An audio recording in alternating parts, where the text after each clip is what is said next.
I'm Jay. I'm Adrian. And together we are the Two Crazy Cat Ladies. I'm gonna cut you. I think I just peed. Buckle up. We're back in the closet.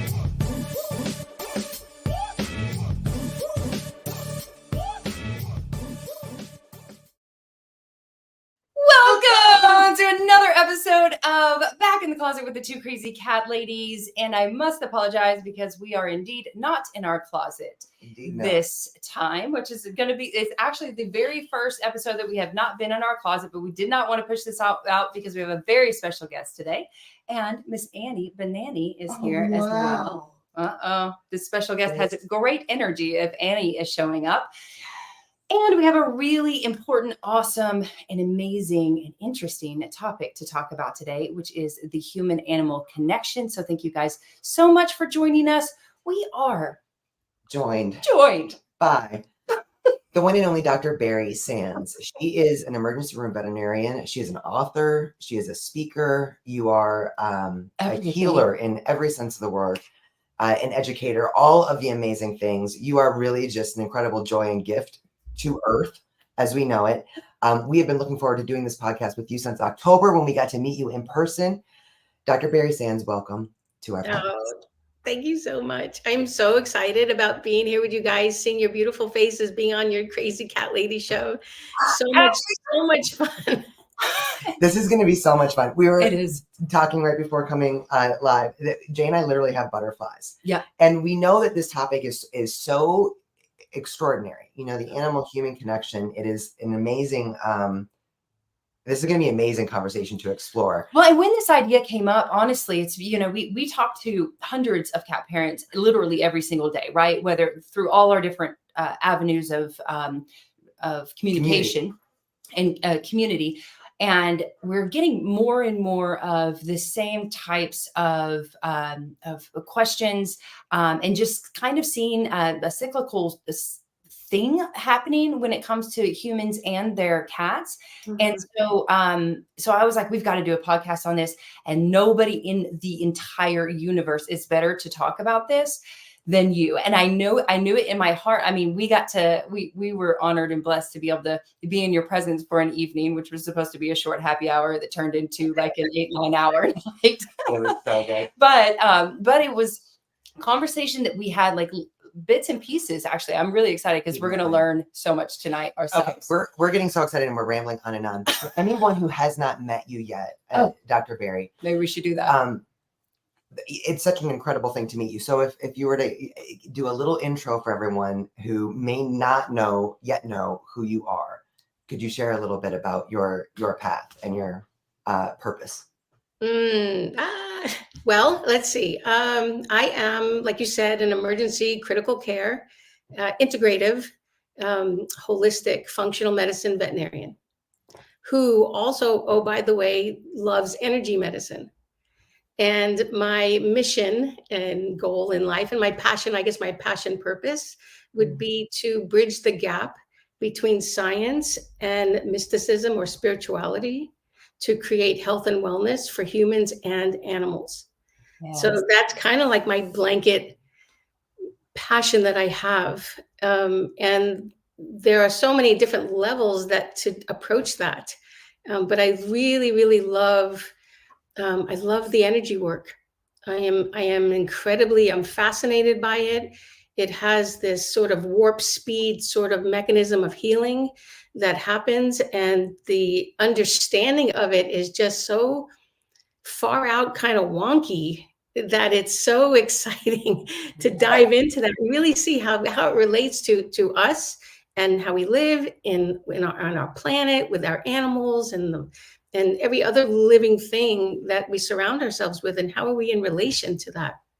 So yeah, that's me in a nutshell. If that that was a really beautiful nutshell. I have to say, the first time that we met you, we were excited to meet you.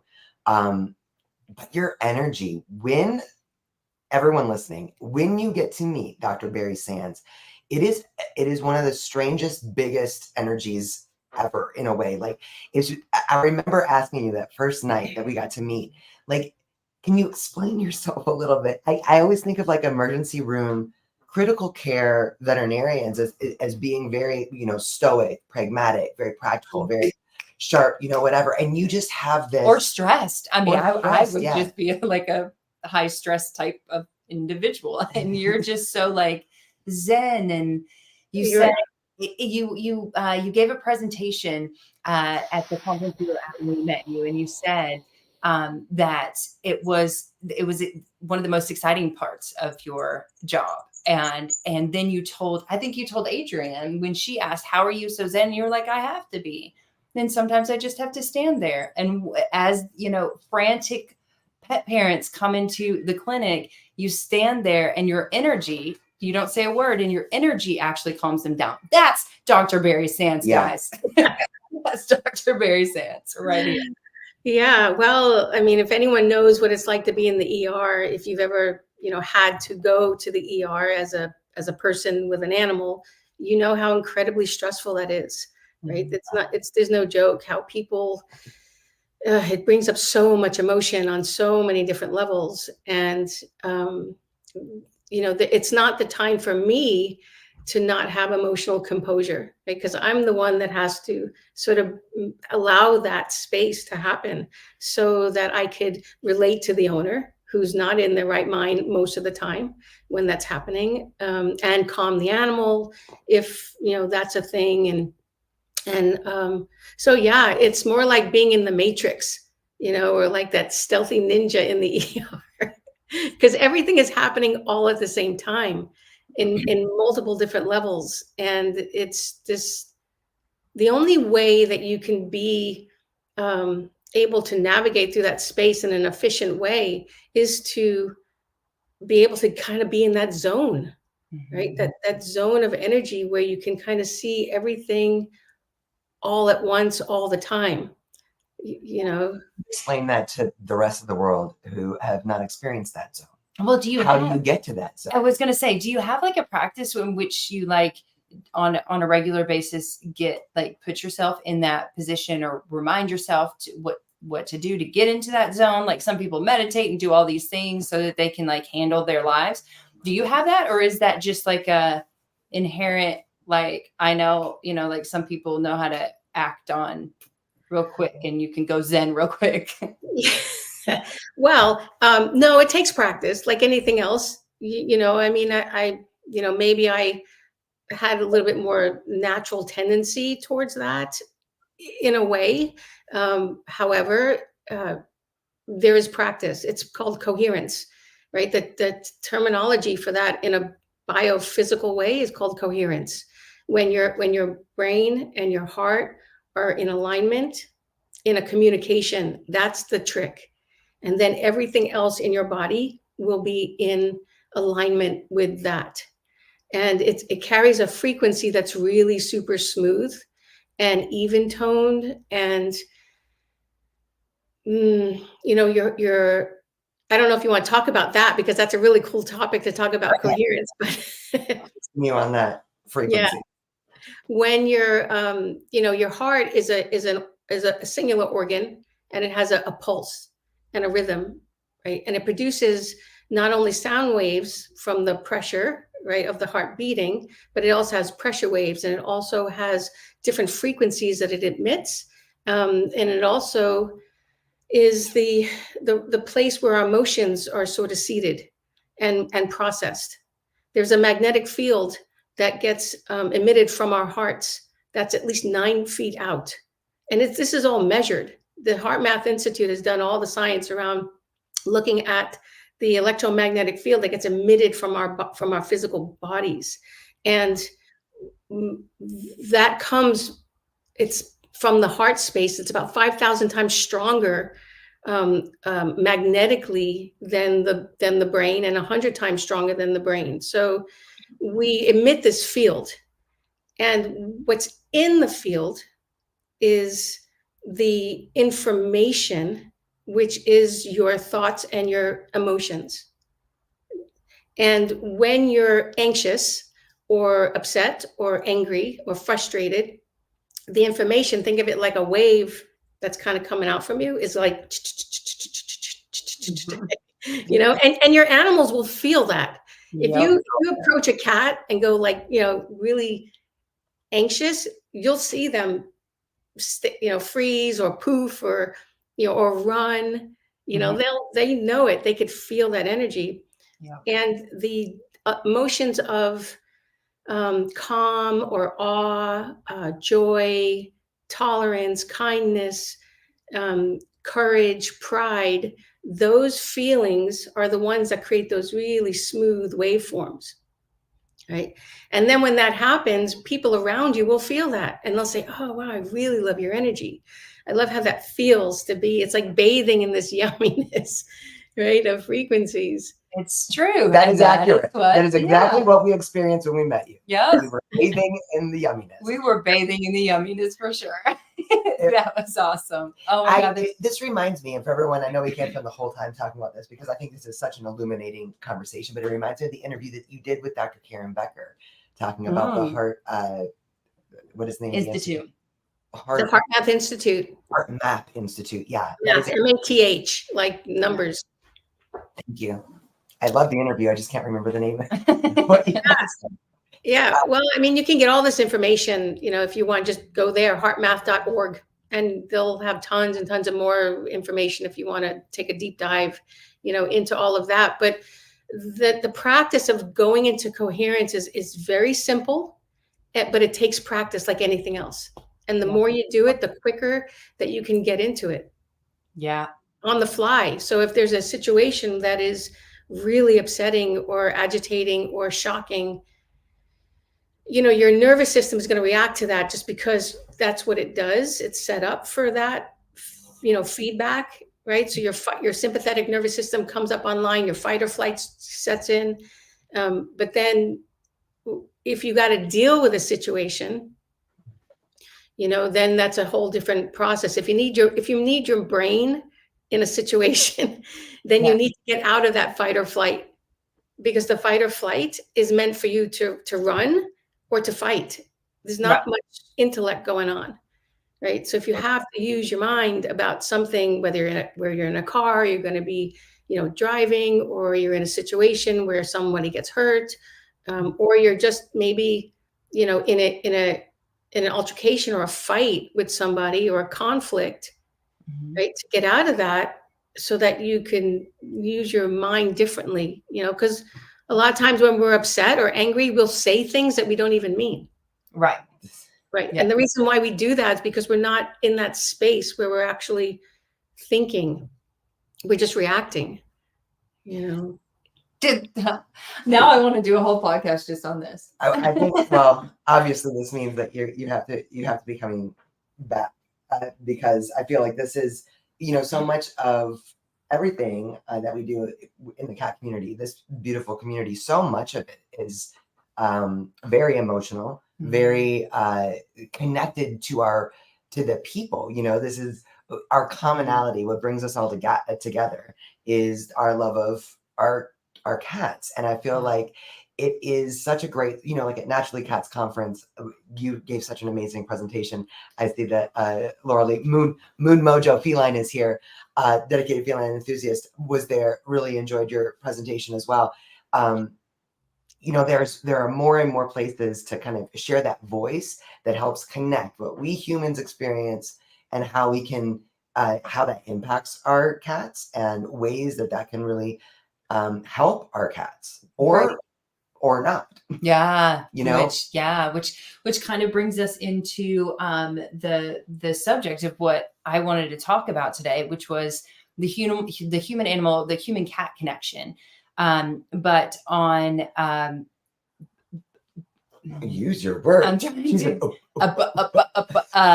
but maybe not all on the positive level, but maybe so that we can kind of dive deeper into how our energy connects with our cats, right? And what that is, that whether that's diseases that we're dealing with or stress that we're dealing with, or, there's so much, we've talked about it a million times as far as like the science behind the cortisol and how our animals can literally physically smell our stress and how that affects our cats. But there's been so many we just continually see more and more cat parents that end up having the same issues, like health issues, as their cats. Like they've got thyroid issues and their cats have got thyroid issues. They've got cancer, their cats have cancer. They've got they've got like autoimmune disease and their cats have diabetes is one that we hear a lot as well, which, I get that, like, the statistics are showing, a lot of these things are quite an epidemic. Our cats are chasing each other right now. Sorry, that got really loud. A lot of these are, becoming epidemics or are already epidemics in cats, and the numbers are growing. So, the statistics show that like 1 in 3 cats will get cancer and things like that. But when it's the same person that ends up with the same illness and it's not transferable, right? Why do we see so much of that? And you had spoken while we were having cocktails. I had too many, so I want you to repeat it. Well, that's the question, right? When I was working in the emergency room, I start to see correlations of really uncanny type of diseases with the owners and the animals, both dogs and cats, to the point where I was like, what is going on? There's some mechanism that's happening here. And that is far beyond anything that we've learned in school. It's beyond biochemistry, and it's beyond environmental. It's a different level of it. And so I started speaking to people. I went to the HeartMath Institute and I spoke to the director there, and I had a conversation. I said, look, this is what I'm experiencing. This is what I think is happening. What do you say? What do you think about that? And so that opened up this conversation of energy and the entanglement, our biofield entanglement with our animals, and each other, but we'll talk about animals. And then there comes the question, it's like, okay, yes, we are energetically interconnected, right, with this electromagnetic field that's around us, because we're all interconnected. But why is this animal taking up my disease? And why is it me and not my husband or my daughter? Or like, why is that? What is that relationship? And so for me, I think the sort of simplified bottom line is that when you're with an animal that has an emotional bond to you in such a deep way, you become biologically relevant, which means that they're so invested in your energy that they will intertwine with that. And so that brings us into say, okay, well then how do you translate that into biological expression of disease, right? And in people, we call that epigenetics, right? Where our environment affects our expression of our DNA and the proteins that we make and the diseases that we have, right? The word disease is really a dis-ease, which is the opposite of harmony. So on an energetic conversation, it's all that means is that there's a disharmony. And so what is affecting epigenetically into your system? It's energy, it's frequency, it's vibration, right? Nikola Tesla, the great scientist, inventor, he says, if you want to understand the universe, think in frequency, energy, and vibration. And that's it. And so if we think about life on that level, then we can more understand how we're being affected by that, right? So if you have then the question is, well, where is this energy coming from? Where is it coming from, right? And I'm not going to talk about electromagnetic fields that are in like the 5G or the toxic, frequencies, that kind of stuff. That's not what I'm going to talk about. I'm going to talk about the frequencies of our thoughts and our emotions, because that's who we are, and we think and we feel and we think and we feel. And our physiology is driven by thoughts and emotions. And we know that because if you have a bad thought in your mind, all of a sudden you're going to start to sweat. Right? And your face may get red and your heart starts to palpitate, or your gut starts acting up and you have to run to the bathroom. Like, people who are afraid of public speaking, or test taking, right? They get up and they're so, nothing is happening, yet their mind is psyching themselves out, right? Right. And so there's a huge physiological reaction. And so along those same lines, you're going to have other reactions in the body that seats up in a disease way. And there's a whole other conversation we can have about the psychosomatic biological expression of our emotions and feelings, right? There is, I think it's pretty well known now in most medicines that the foundation of our wellness or our disease is an inability to metabolize our emotional traumas, right? We have these deep-seated things that are happening in our lives or have happened in our lives as children that we have brought into our day-to-day existence in a deep subconscious level. And I know we're kind of going in a roundabout way, but I can circle it back. But if you think about all illness is a biological solution to an emotional conflict. And that's say it again. All illness is a biological solution to an emotional conflict. Now, that's a very loaded statement that has a lot of back context to it.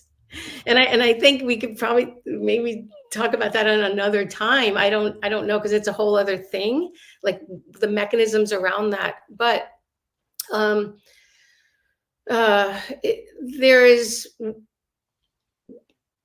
like Louise Hayes, right, wrote a book about, says, heal your life.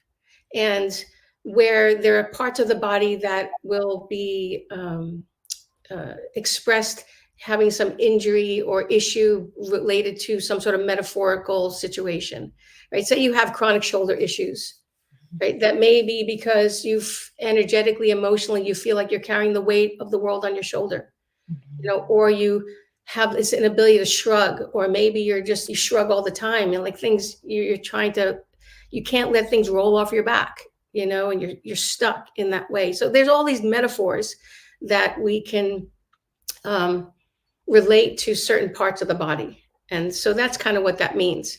So how does that relate to our animals?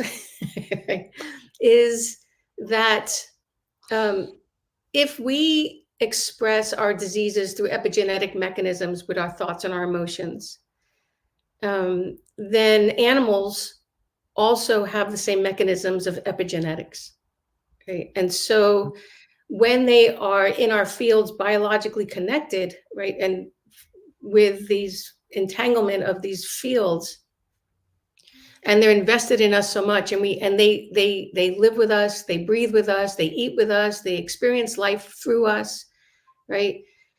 They pick up on those frequencies, and it becomes entangled, and it gets expressed in their genes, and it's these biological changes in this expression at the deep level of the DNA, and then things start to change and things start to shift.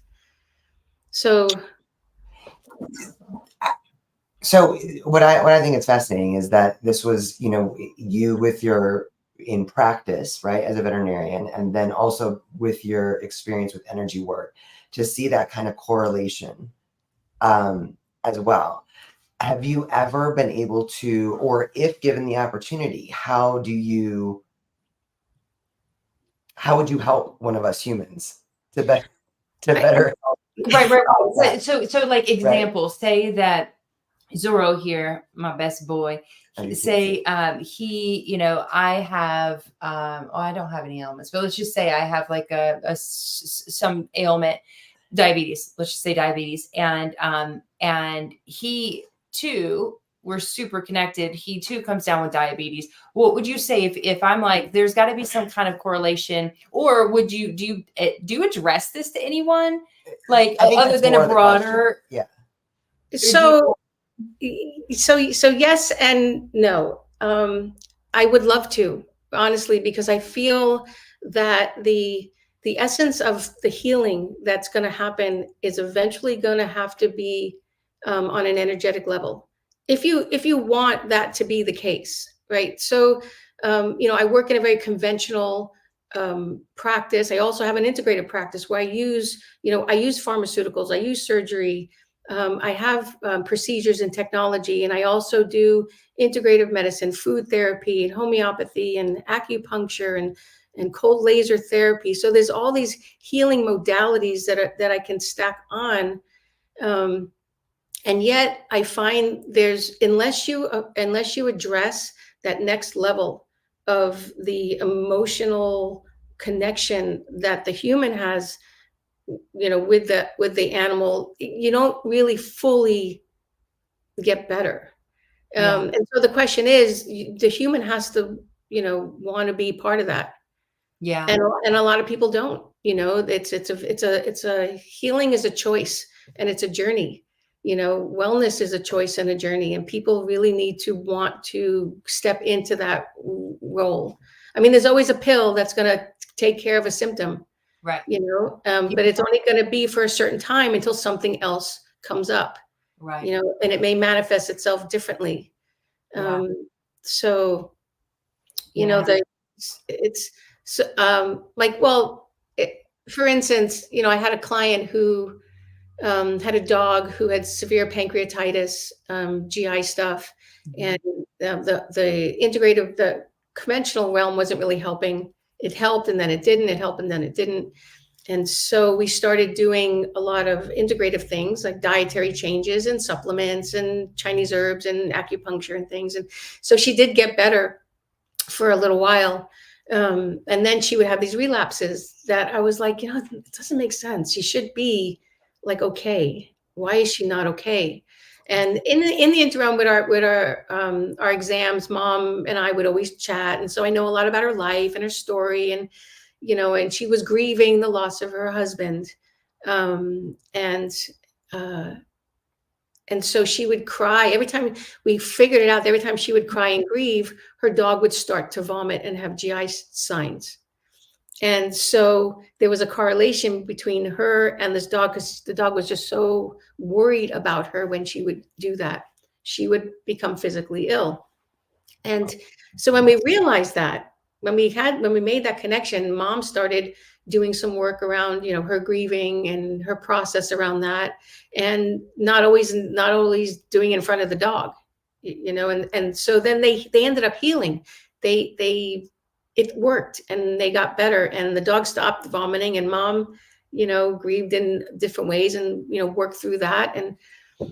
And that was the icing on that cake, and that's like for anything that happens. Yeah. I When we talk about like holistic medicine and how it's, really holistic, it's not just, new remedies and natural this and natural that, and, acupuncture, all of those, like you said, all of those can also just be symptomatic. They can just be symptomatic care. But when we look at the root of the issues, a lot of times it is literally just an emotional, or maybe all the time, it is literally emotional health that we need to be looking at the most. Right. And it's not for every animal and not for every person. It's not to say that, if I have cancer, my cat's going to get cancer. That it's not that's our linear sort of third dimensional mind that keeps wanting to think that way. Right. Everything is not a cause and effect. It's so much more circular and, multidimensional and all of that. So the question that I have is when you see that in your animal, right? Because we all get our animals for a reason. They show up in our lives in these ways that are mysterious. They come into our life, we find them, they find us. There's a reason why we're paired with the animal that we're with. And, sometimes that reason, depending on the animal, is to be a reflection of who we are, to help us heal. Right. And so then when we heal, then they'll heal. It's this kind of. Yeah. Laura Lee it used the word, she said, some of our cats are mirrors. Their purpose is to show us where we need work. Yeah. Yep. Kind of like us with dry January, like we had so many behavioral issues with our cats that we had and each other. and like for a long time. Like Yeah. it was happening over a matter of like a year and a half that it just like, it felt like it got a little bit better and then it was worse. And we are open to all everything. So we're like, okay, yes, we're going to try the remedies, and then we're going to do the energy testing and see who's resonating with. Yeah, we did the vet visits. We did we did chakra cleansings. We did all the things we are so blessed to have so many beautiful people in our lives that practice all realms of health, especially for our animals. And we went through all of that, and it was like, it would help a little bit. And we'd be like, oh, wow, look. Improvement. And then improvement. And then, a couple days later, it was just right back to, oh God, she peed in the sink again. Oh, now it's on the stove. Oh, get it on the fridge. Oh, it's on my face. Like whatever. Like it was just, constantly. And then the fighting between the cats, where it was like, how can we just make them get along? And we were starting to blame it on their gender, which we know is not like true. But we're like, oh, I'm just like never going to get a female cat again. But I really think the biggest thing that we found really was that the alcohol, we would think after a busy day, pour a drink, and you guys, anyone here probably knows that we would always have a drink whenever we're doing a live. By the way, non-alcoholic. Always have a drink when we go live. Always have a drink at the end of the day to decompress, right? Yeah. But usually have more than one drink. It's kind of been part of our brand since the beginning, like cats and wine. Fine, right? Yeah. But it became, I think after the pandemic, really, it became like such a normal habit that we didn't even correlate it drinking at all to like our stress levels. We didn't correlate it because our business was blowing up. So we, just correlated it to our business blowing up and our stress levels. Yeah. Just, we never really stopped and thought, I wonder if the amount that we drink has anything to do with our cats. Not a thought, not even a thought in our minds at all, until Rita freaking Hogan tells us, she challenges us in December to do a dry January. And, and we were like, we can take a challenge. Challenge us. We were just talking about they had done a Whole30 and there's, all, real foods, organic and no alcohol, sodas, anything like that. And Jay's like, ooh, it would be nice to, I was like, the eating part is awesome. But I don't think we could go a month without alcohol. And Rita said, say that again. And she was like, I don't think we can go a month without alcohol. And she said, say that again. And I was like, fascinating, right? But we realized talk about a cyclical situation. We were to de-stress, which caused more anxiety the next day, which just continued to snowball. Yeah. And watching the impact that dry January had on not to say that we're completely sober forever. Like seriously, we're going to still have drinks. We'll still have drinks. but now we're more mindful about being mindful, right? The impact that it had, we thought, oh, it's going to be difficult. Wasn't difficult. Ooh, it's going to be all those cringy things. It wasn't. It was beautiful. And then our cats. And we had no idea that our cats would be or that they were being so affected by I'm curious to know, our drinking, really. How does that even play a role? I have no idea. And all of a sudden they're like, the two cats that could not be in the same room together were sleeping very near, like on a bunk bed within this amount of space from each other. And the elimination outside the box was greatly not happening. Yeah, greatly diminished. It didn't stop altogether, but it was greatly diminished. And we were like, the only thing that we changed is we did a dry January. Does this make total sense to you? Well, it does, but not so much because there was no alcohol. Right. It makes sense because of how you guys shifted because of that.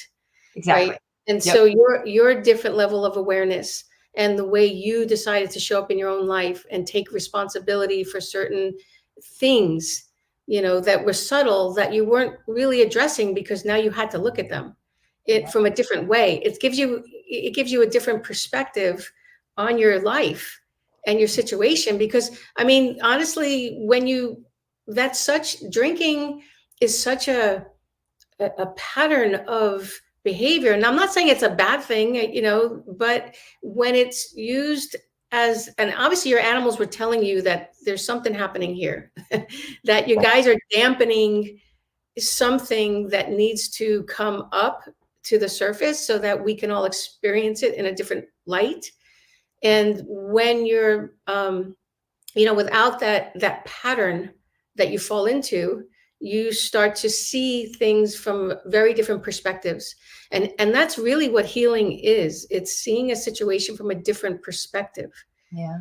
And then thinking about it differently. Right. And then the animals will be like, oh, like, wow, what's going on here? And they're changing, we're changing, everything changes because the energy is changing. So everything is going to be shifting. Yeah. And animals are so sensitive to that. They're sensitive to it superficially. They're sensitive to it, deeper. Yeah. So I think it's a great invitation for people to take a moment and just look at themselves. Yeah. And start to see, okay, like what is happening? So like when I was training to become a shamanic practitioner, right?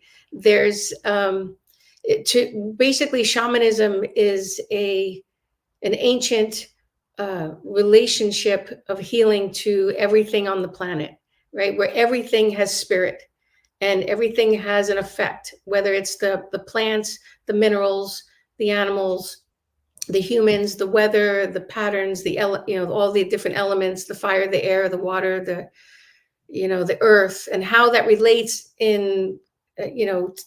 together in a harmonic way, like how to be in harmony with the world around you. And I had a point. It just ooh.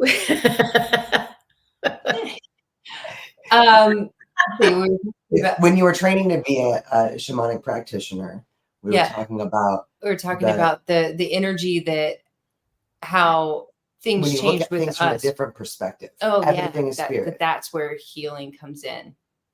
Is looking. Yeah, right. And so in that realm, there is this deep relationship that you have with the things around you on a very deep energetic level.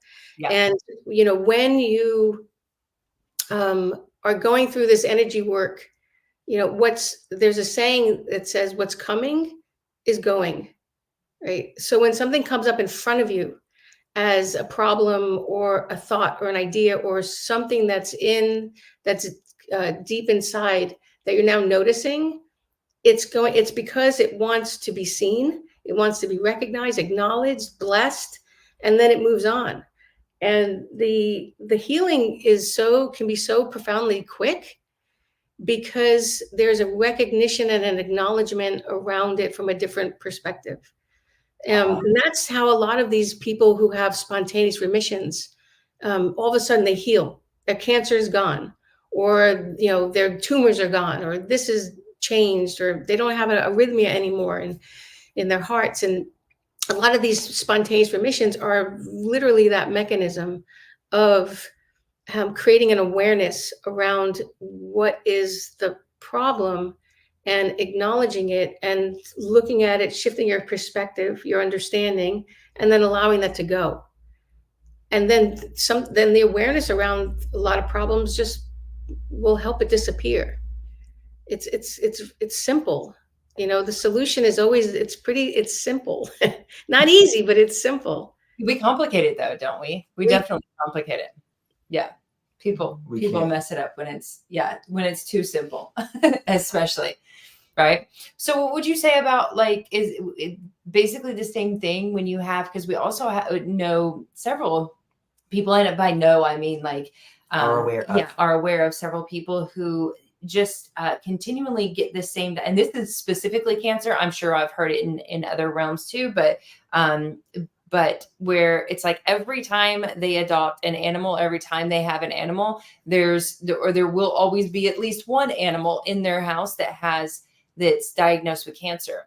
And it's just been going on for years and years. And it's like, is there something to that? Or is it something that they is it maybe a lesson that they need to learn? Like cancer is a specific thing that the animal is trying to teach that the human doesn't have it. So this isn't like something that's happening, or in the 3 cases that I know of, the human does not have any kind of ailment, but they're continually getting the diagnosis from their pets. Yeah, well, and I'm just going to strictly keep on the energetic level of that, because I know we could have conversations about why cancer happens and from environment and toxins and detoxing and foods and all of that. But and there's that, of course. Yeah.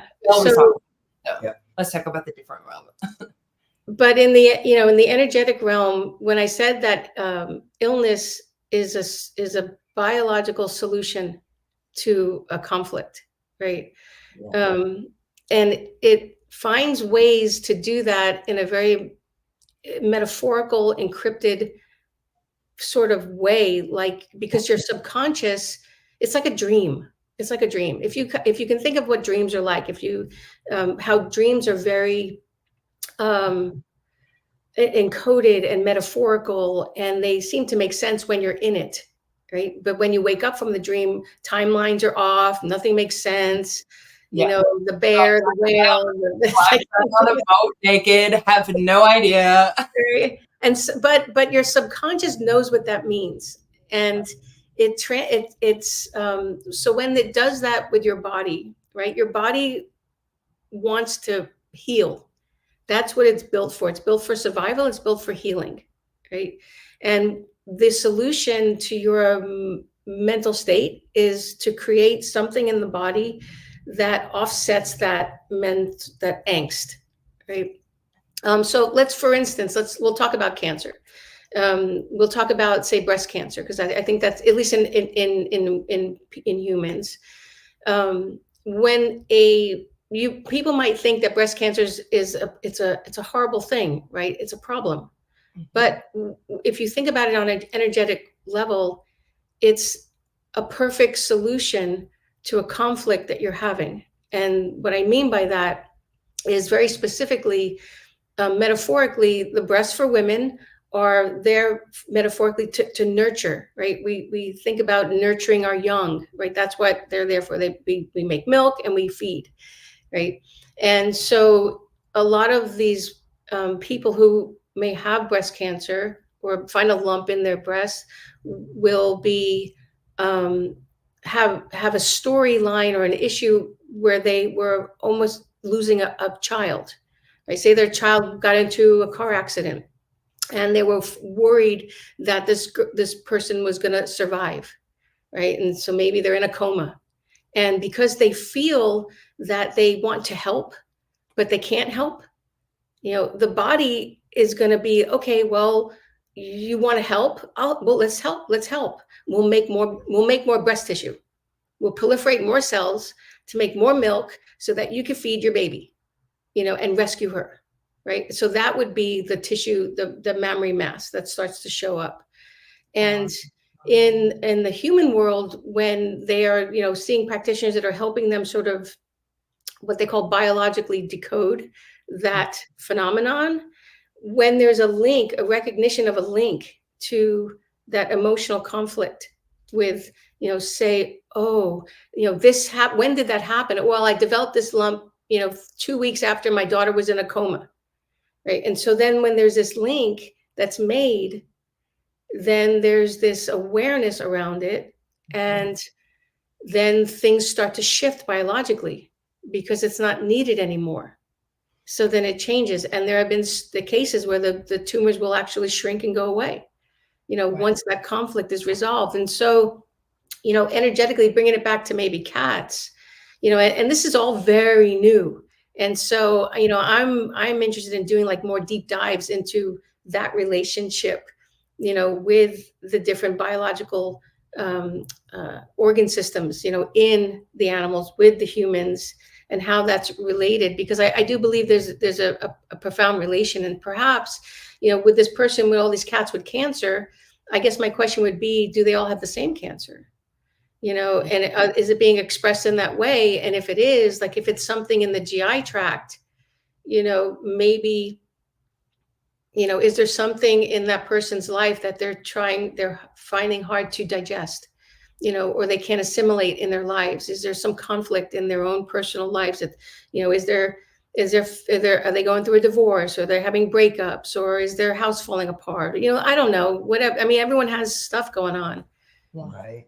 When we were talking with Rita on the podcast, she said basically exactly what you're saying, that there is always an emotional component to illness. There's always an emotional connection. And I think we live in this day and age where it's like, oh, this happened, that happened, you go get the pill for it, you go to the doctor, you do, A, B, or C, and not necessarily even do we take the time to try to understand really that deeper level of health just for ourselves, let alone the impact that it has. Imagine what medicine would be if, or will be maybe one day, probably past our time, but where it is, it's better understood, and I don't know, they would still have to figure out how to sell it somehow, right? Because big pharma, somehow they have to sell it, but I wonder how it would go about healing more people and actually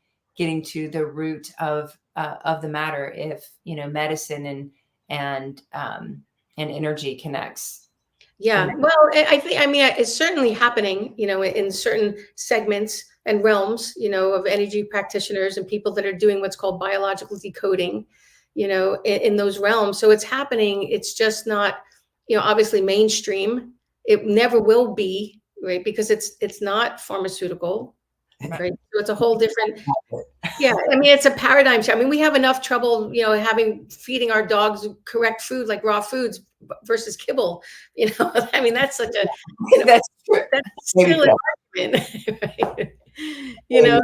Something as simple as that is feed biologically appropriate food is so foreign to, the medical community. It's crazy. Just think about, energy medicine and how are, my conflicts affecting my animal. But you know what? I don't even think it matters, because I think that if the person is just invested in helping themselves and saying, you know what, let me look at this differently. What could this possibly mean for me? What is it in my life that I need to look at a little bit differently? And do it in a weird sort of metaphorical way and see what comes up, meditate with it, we get these little hits in our minds all the time when we ask questions, and then something comes in pops into our head. We don't even know where it came from, right?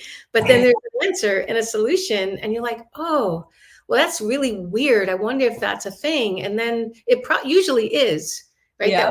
That pops into your head is probably the right answer. Yeah. Yeah, it's true. So would that be, I know we have to wrap it up because we said we're going to keep it. And there's somebody at our door.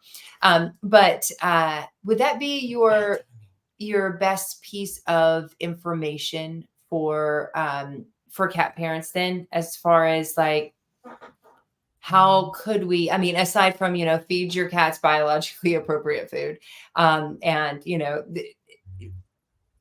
whatever, all the normal things that we talk about, what would be your best piece of advice to help themselves and their animals, cats or dogs, stay away from illness and to better find the zone? We started off talking about this.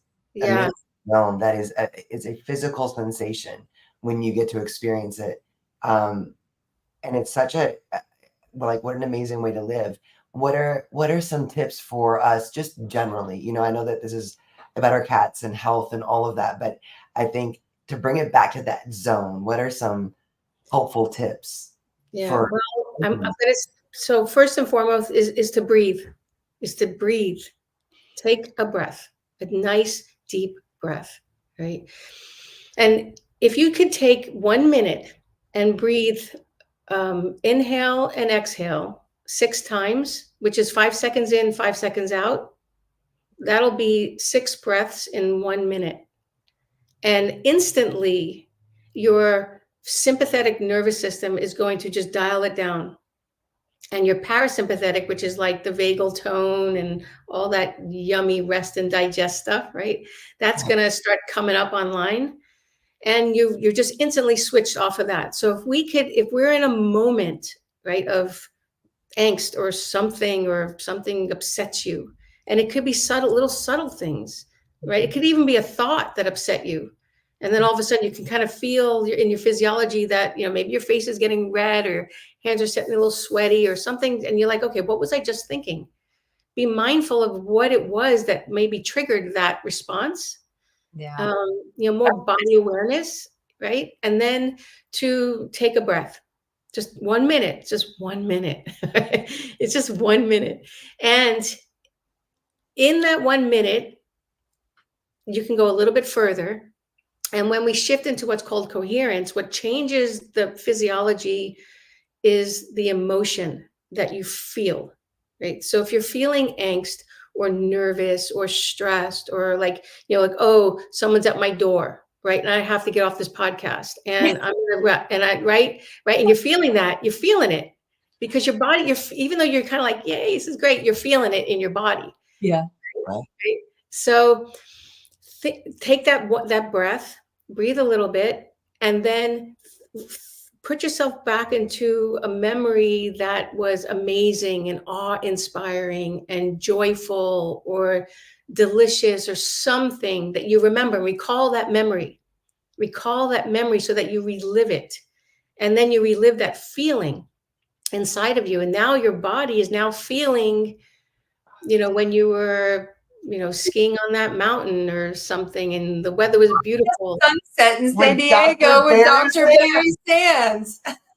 And we were watching, right? We were at the beach watching that sunset. I mean, that was so amazing, right? And so all of a sudden, when you have that memory, right, and that feeling, now your body chemistry is being flooded with those chemicals that are related to that particular emotion, right? So that's going to change your physiology.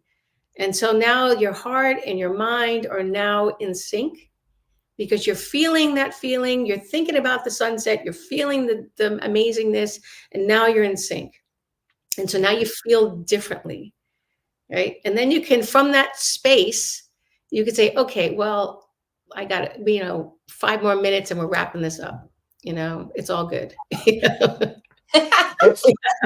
That is so empowering. I know that it reminds me of Karen Denny Smith has this mantra. She's an animal communicator, and before we will go live and do like mini readings or stuff, oh my god, we are here with greatness.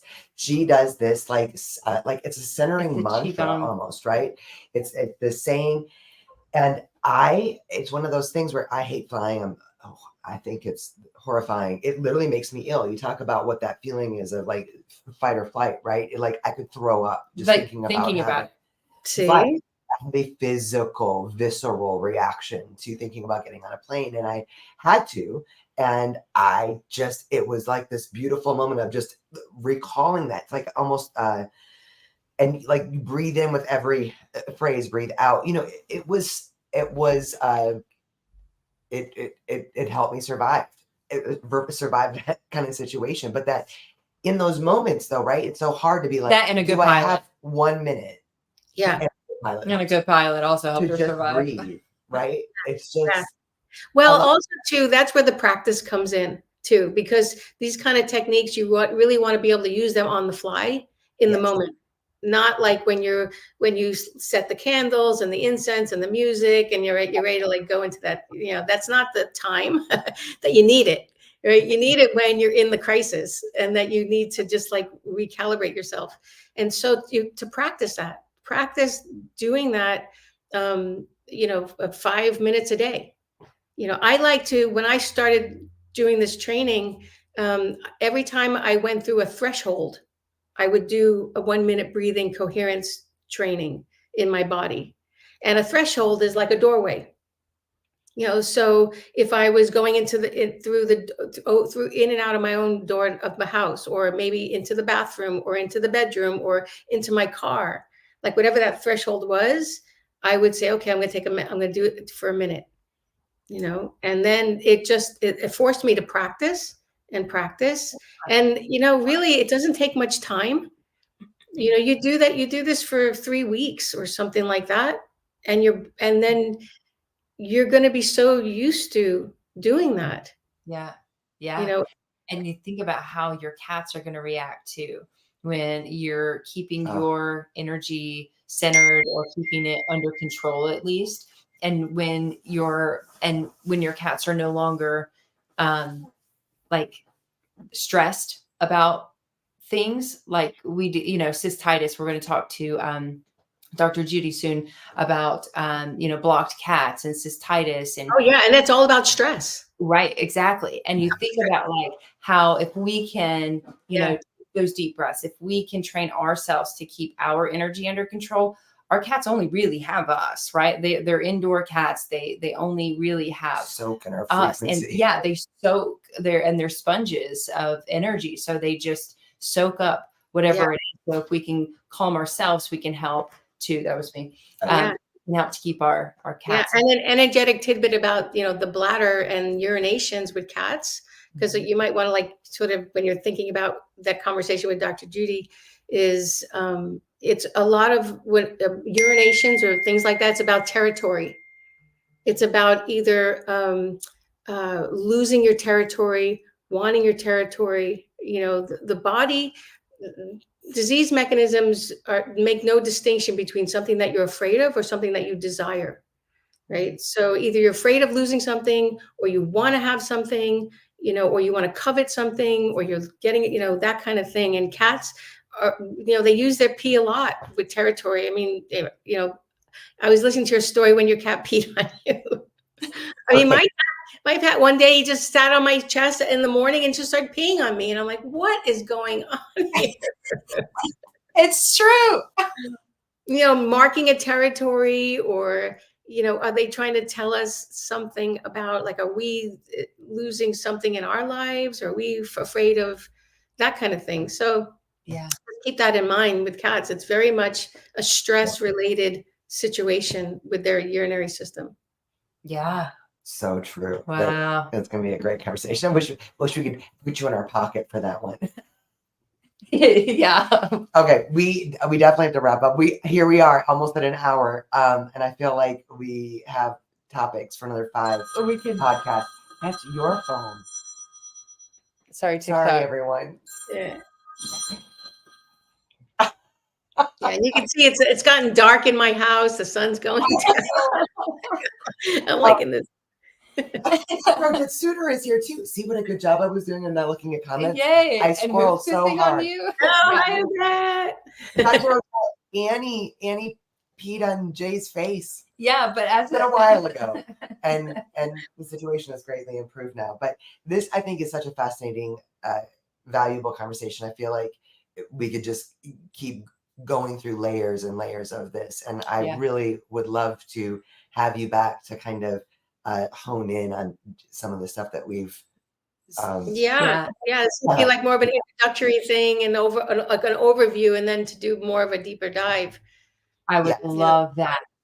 Yeah, just that breathing. The reminder to breathe for 1 minute. 5 breaths. Was it 5 or 6? 6. It's 5. It's 6, but it's 5 seconds in, 5 seconds out. Because it's easy when you're stressed to just count your breath. If you go like inhale like 1, 5, 1, 2, 3, 4, 5. Yeah. 1, 2, 3, 4, 5. 1, 2, 3, 4, 5. Like when you're counting it, you're already very focused on the numbers. You're focused on the breathing. And another tidbit too is just when you're breathing, send your attention to your heart. Bring it here. And if you have to touch your heart, because we know that where we touch our bodies is where we focus our attention. So put a hand over a heart, like they call it, like little people do like mudras or whatever. They put their hands over their hearts so that they could focus energy going in and out. And so you just kind of breathe in and out of your heart space. This is so great. This is such great information. I mean, even, I've heard plenty of times, don't forget to breathe. Like people tell you, I tell other people, don't forget to breathe. I feel like this has to be another level of realness, because people say, oh yeah, I'm so stressed. I'm so stressed. It's like, okay, wait a minute. that's a problem. Let's address that, please, right? Let's stop just using it as some sort of ubiquitous terminology that we just throw around. Let's bring it home and say, okay, this is real, and how do we address this? Yep. And the breathing too. It's not just some suggestion. It's a thing. We do it anyway. We might as well do it mindfully. Right. Yeah. So true. And holy. Oh Yeah. my gosh. Okay, so Dr. I know Barrie. we got links in the description, but for one right now who is going to go hard in the paint on Google trying to find everything they can about All you gotta do is search Dr. Barrie Dr. Sands. Barrie Sands. It all comes up. But anything specific that they can you want to share as far as where you're at, where you're active, how people can find you? Oh, not that many places, unfortunately, except my website. You can just, drbarriesands.com, get information there. And I will, certainly try to be more active with information, because that's really one of my goals. And my passion is to really help in that way, and to teach and to express how we can shift ourselves to help our pets. And, from a higher level of awareness and consciousness, because I really feel there's a lot more people that are sort of becoming like that. And I think we have to thank our animals for that, because they are enlightening us to kind of be that mirror, right? And to turn it into ourselves and say, okay, well, what do I need to look at? Yeah. Right? Yeah. Yes, you've got to share your gift far and wide. Yes. And really, you just have such a You just have to come to Vegas and we'll do like social Yep. media 101. Yes. Yes. So we are so grateful for you, for your time, for your beautiful energy. I love you so much. I know everyone here loves you. Thank you so much for this evening, and already looking forward to next time. Yes. Sure. And thank you everyone for joining us as well on this beautiful Wednesday evening. Dr. Barrie, you're the best. Thank you. The best. We'll see you soon. We will see you guys soon. Love you guys.